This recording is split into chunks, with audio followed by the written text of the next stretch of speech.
আসসালামু আলাইকুম, সবাই কেমন আছেন? আলহামদুলিল্লাহ আমি ভালো আছি।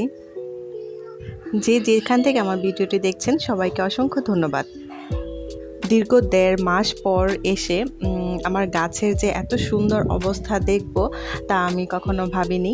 কিছু, কিছু গাছ একটু নষ্ট হয়ে গেছে আর এছাড়া বেশিরভাগ গাছই আলহামদুলিল্লাহ অনেক ভালো আছে। তো এর জন্য আমি আমার হাসব্যান্ডকে অনেক, অনেক থ্যাংকস জানাতে চাই। এই গাছের টপিকে মানে কিভাবে যেন একটা পুঁইশাকের গাছ হয়েছে। তো যাই হোক এটাকে আমি কিছুদিন পর অন্য একটা টবে শিফট করব। কিছু, কিছু গাছের টবে মানে ফুল গাছ মরে গিয়ে কেমন দেখেন আগাছা জন্মে গেছে। আসলে আমার হাসব্যান্ড যতটুকু পেরেছে আসলে গাছের সেবা করেছে। সেও তো অফিস করে। তো সে তো আসলে আমার মতো করে গাছগুলোকে ট্রিট করতে পারবে না। তবু যতটুকু পেরেছে আলহামদুলিল্লাহ।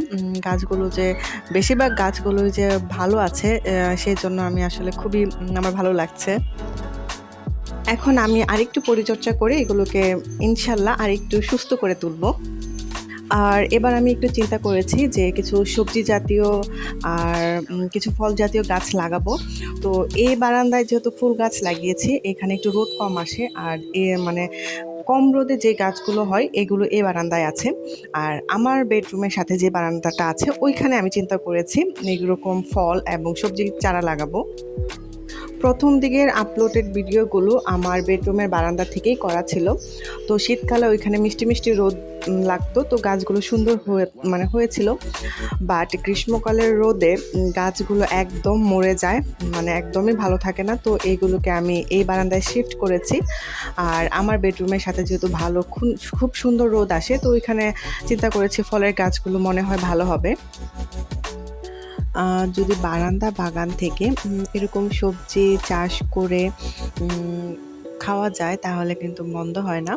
তো আমি প্ল্যান করছি যে আমি করলা, কাঁচামরিচ, বেগুন, টমেটো এই গাছগুলো লাগাবো।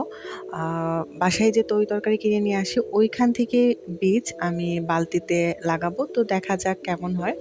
তো আমি এগুলো লাগানোর জন্য ৳২০ করে যে বালতিগুলো পাওয়া যায় আমি ওগুলো কিনে নিয়ে এসেছি। তো যখন আমি রোপণ করব তখন অবশ্যই আপনাদেরকে দেখানোর চেষ্টা করব।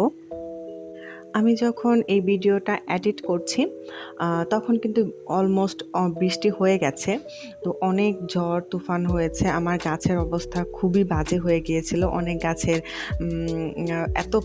এত পানি জমেছে কি বলবো। আমার যেহেতু টবের নিচে ফোঁটা করা নেই তো পানিগুলো অনেক বেশি জমে গেছে এবং ২-৩ দিন একদম একটানা বৃষ্টি হয়েছে। তো কিছু, কিছু গাছ দেখা গেছে যে ঘরে এনে রেখেছি। আবার আজকে থেকে আলহামদুলিল্লাহ একটু রোদ উঠেছে তো ওইগুলোকে আবার রোদে দিয়েছি। এভাবেই আসলে বারান্দা টু ঘর, ঘর টু বারান্দা এরকম করে গাছগুলো এখন আপাতত রাখছি। আবার কিছু, কিছু গাছ আমি খেয়াল করলাম যে অতিমাত্রায় বৃষ্টির পানি পাওয়ার কারণে মানে আরো বেশি সতেজ হয়ে গেছে।